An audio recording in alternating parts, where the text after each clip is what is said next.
so for this session, I would like to present you just one example of kinetic study of aggregation process of nanoparticles.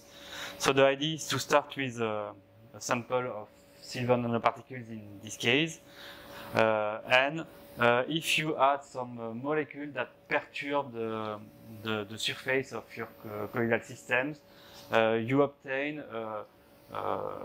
an aggregation process due to the destabilization of the colloidal states, and you form first aggregate states, and of course these aggregate states grows in your solution, and at a certain time you obtain sedimentation of your particle in your samples. So the idea is to first compare two molecules to see the impact of some chemical function to destabilize the colloidal systems, and after that, when I have one typical condition, to measure by UV visible spectroscopy and DLS a kinetic of aggregation process. Of course, by UV visible, it's very easy to analyze an aggregation process because of that the absorption properties of isolated particles, it's very different than the absorption properties of an aggregate state, because we have collective mode that change the absorption properties of your samples. And of course, the DLS technique, it's a technique that proposes a measurement of the size of a system in a colloidal suspension. So of course, you can measure the size of aggregate as a function of the time. So to start this type of experiment, I start with some silver nanoparticles synthesized in the lab. So it's just silver nanoparticles that present citrate at the surface. So I just start with the filtration of my samples of nanoparticles to didn't have any aggregate state in my starting solution, because of course I would like to see or observe the formation of aggregates. So I just filtered my system with small filter here. The porosity it's 200 nanometers, so to obtain a nice solution after filtration. So I just do that now. So I have here some particle that it's filtered. This one it's not filtered, so I just filter my solution. So I just do that now.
Okay, I think it's enough for this study.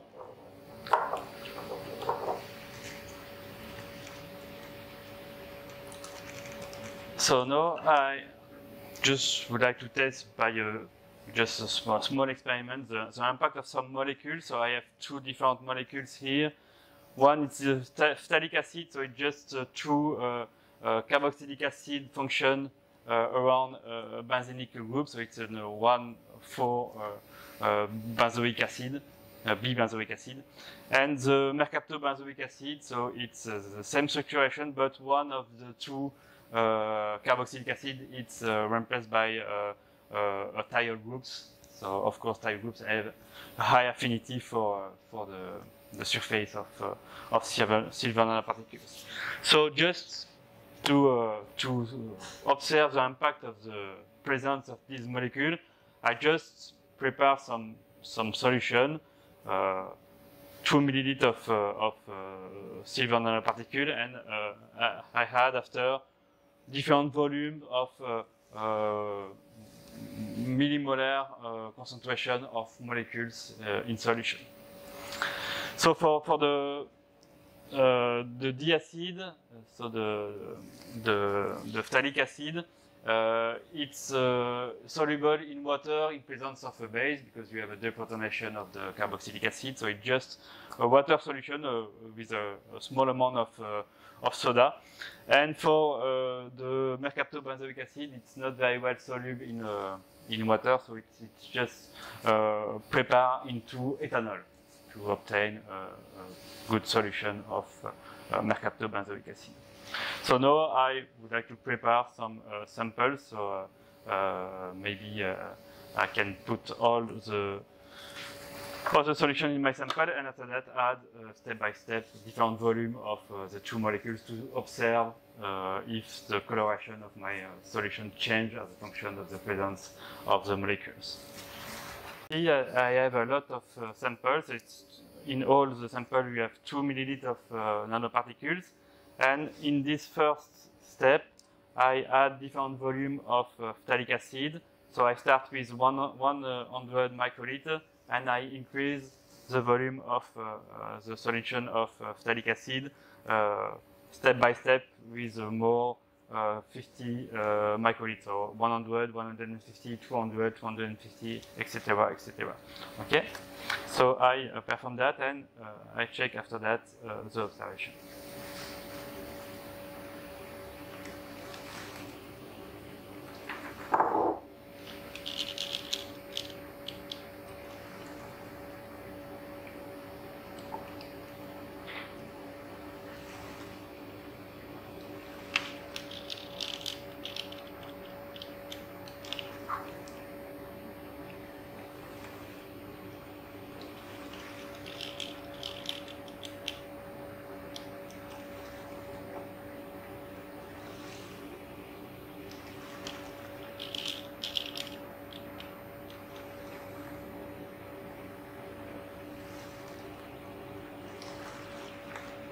Okay, so you can see that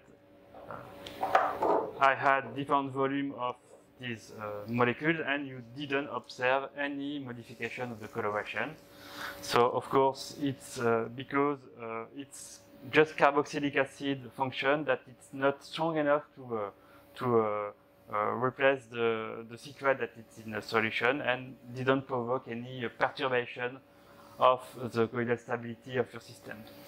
So it's for this first molecule, so this type of molecule didn't provoke the aggregation process.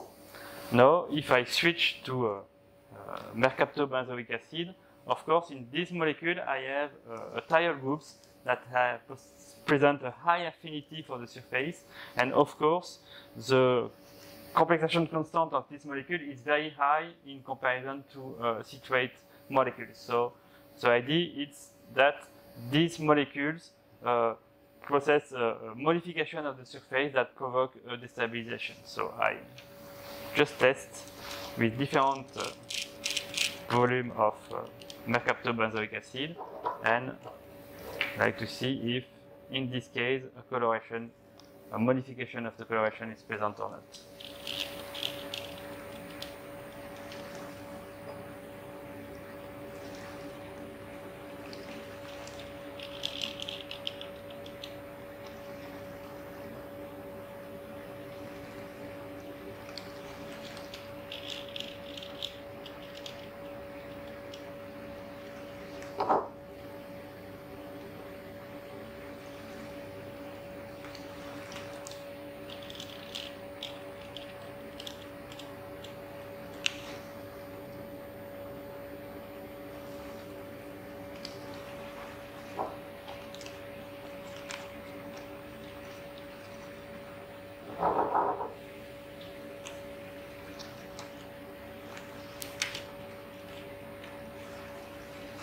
So as you can see here, in comparison to the TPA, so the phthalic acid molecules, you see that all the samples become orange, it starts to yellow and become orange and more red if you add more concentrated solution. So if you put more molecule in a solution, so you see that you obtain an aggregation process that depends on the concentration of your molecule that you put inside.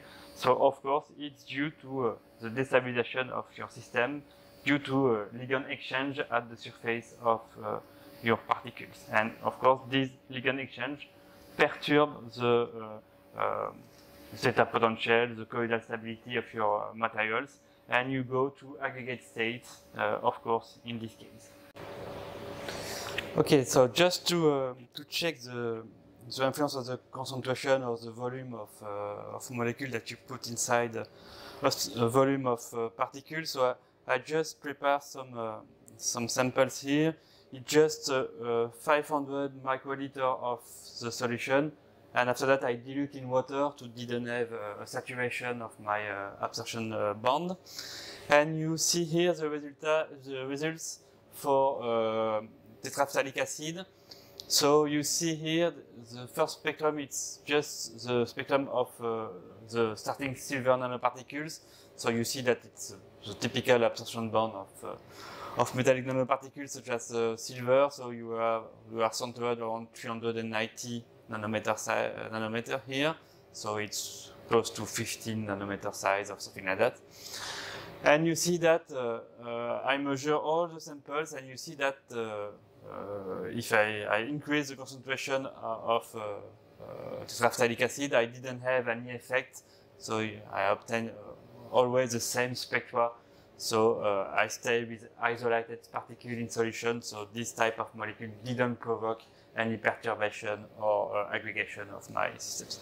And now I would like to measure the same thing with the mercaptobenzoic acid to see the difference. Okay, so I do the same for the mercaptobenzoic acid system. So you have the results here. So I just put 500 microliter of the samples into 2.5 milliliter of water to obtain the absorption spectra here. So the first curve here is just the starting materials. And after that, you see that if you add mercaptobenzoic acid, you shift the absorption bond. You see that you decrease the absorption properties of the isolated system, and you grow in the more red part of the spectrum. You grow in absorption here. So it's the indication of the diminution of the concentration of isolated particle in solution and the growth of aggregate also in solution. And as a function of the concentration, you see that you decrease the bond corresponding to isolated particle here, around 400 nanometers, and you increase a part in the red part of the graph, you increase the intensity due to the presence of more larger and larger aggregates. So you see that you obtain larger aggregates in solution. Okay. So now the idea is, okay, I can start with these results, and it's possible also to measure as a function of the time the evolution of a starting system. So you start with your particle in solution, you add mercaptobenzoic acid, and if you measure every 5 minutes or something like that the absorption spectra, you can measure the evolution of one system as a function of the time to pass at the starting point in this situation to at the end this situation. Okay, so it's not so easy to do that because of course the idea is to start with one samples and measure the evolution of the spectrum. And the difficulty, of course, it's also that you want to have a dilution because the absorption of silver nanoparticle is very high, so you want to work with a very low optical density. So here is the results of the kinetic measurements. So I repeat, so I start with a high volume of silver nanoparticle, and I had 1 milliliter of mercaptobenzoic acid at 1 micromolar concentration. And each 5 minutes I put off 500 microliters of this solution, and I dilute that into 2.5 milliliters of water. So the goal of that, and you see the results here, it's to stop the aggregation process because of the dilution. So you obtain the different steps of aggregation states, starting with one samples, so it's more robust because you have just one experiment, and each 5 minutes you stop the process, and you have access to a large amount of different state of aggregation states. So you obtain different size of aggregates by this technique, and you see that after that the solution is stable as a function of the time. In Visible, the result is here. So I start with my isolated particle, so it's just silver nanoparticle in solution. Just before the addition of MBA, so it's this spectrum, it's 1 minute after that, so it's these results. So the starting materials, and just 1 minute after the addition of MBA, I obtain this one. So you observe a shift of the maximum of absorption and a larger bond, so you obtain the formation of the first small aggregate in solution. And after that, as a function of the time, you decrease the number of isolated particles that it's centered around 400 nanometers, and you increase a larger bond in the red part of the visible spectroscopy measurement. So you see that you observe absorption here that grows in large wavelength, and you obtain that for different time of reaction. And you see that after close to 20 minutes, you obtain these results, and after that, the evolution goes to stop. The kinetic of the reaction is very slow at this moment, so after 20 minutes, something like that. And it's probably due because if you form aggregate, you decrease, of course, the number of objects in solution. And of course, it's more difficult to obtain aggregation with a small amount of objects in solution. So the kinetic of formation of new aggregates, starting with large systems that diffuse slowly in solution, it's more difficult. So of course, the kinetic at the end is very slow. You grow step by step, but with a very slow kinetic. So the first 20 minutes, it's very fast. So you obtain a very fast formation of aggregate, and after that, you stop slowly the reaction because the number of objects present in solution decrease, so it's more difficult to obtain the evolution of the aggregation state.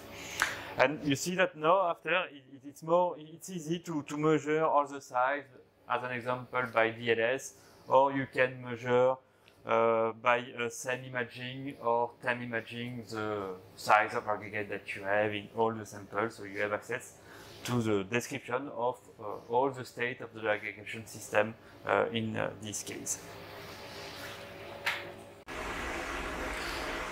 So yes, so here we are in a DLS apparatus measurement. So the laser of the DLS is managed by this box. You see the sample here, and the laser passes through the solution, and because of the presence of particles, you have diffusion of light in all the direction, and some light are detected by the detector here and analyzed. And the results of the analysis, it's done here. So you see here the fluctuation of the intensity of diffuse light as a function of the time. So of course, all the particles diffuse the light, but because of the Brownian motion, you obtain, of course, a fluctuation of this diffusion. And of course, this fluctuation of the diffusion, it's analyzed to obtain the autocorrelation function here. And starting with this autocorrelation function and with different type of fitting, it's possible to have access to the size. And you have the results here in a cumulant mode, so it's a distribution of size of particle. You obtain an average size of particle here around 20 nanometers. Okay, and now I would like to add mercaptobenzoic acid and measure the fluctuation of the diffusion as a function of time during 30 minutes. And after that, I analyze minute per minute each fluctuation to obtain the size of after 1 minute, after 2 minutes, etc., etc., to obtain the kinetic of the evolution of the size as a function of the time. Okay, so I perform this kinetic during 30 minutes, and after that I show you the results.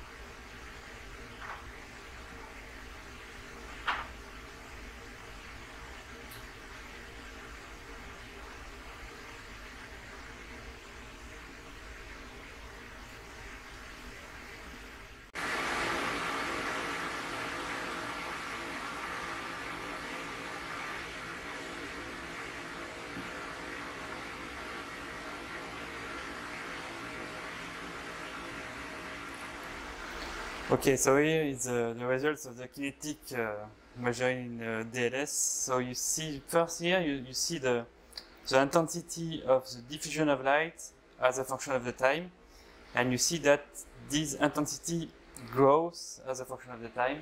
So it's the first indication of the evolution of the size of your system, because of course large particles diffuse more the light than a smaller one. So now I would like to analyze this kinetic, and I have in this software I have the possibility to divide the kinetic in different parts. So I have 30 minutes of kinetic here, and it's possible here to have a division of this 30 minutes into 2 minutes by 2 minutes, and after that I can ask to calculate all the size obtained each 2 minutes to obtain a kinetic, evolution of the size as a function of the time. And the results it's present here. I put in a cumulant mode to obtain the size. So this curve is the residue of the fit, but it's not so important. So the important thing is this value here in blue, and you see that you start with a size that it's close to the starting material, so an hydrodynamic diameter around 20 nanometer, and the system have an evolution of size, and at the end you are at 100 nanometer size. So of course it's an average size, so you didn't have any aggregate that present a size of 100 nanometers. It's a mixture of size, but the average size go to 20 nanometer at the beginning to 100 nanometer at the end of the process. And also you see that the same effect than for the UV visible, the evolution is fast at the beginning, so you form faster some aggregates, and after that it's come to saturated, and the system didn't evaluate it very well. So it's also due to the number of objects present in solution that is not so important at the end. So you obtain a smaller kinetic effect after 20 minutes, something like that.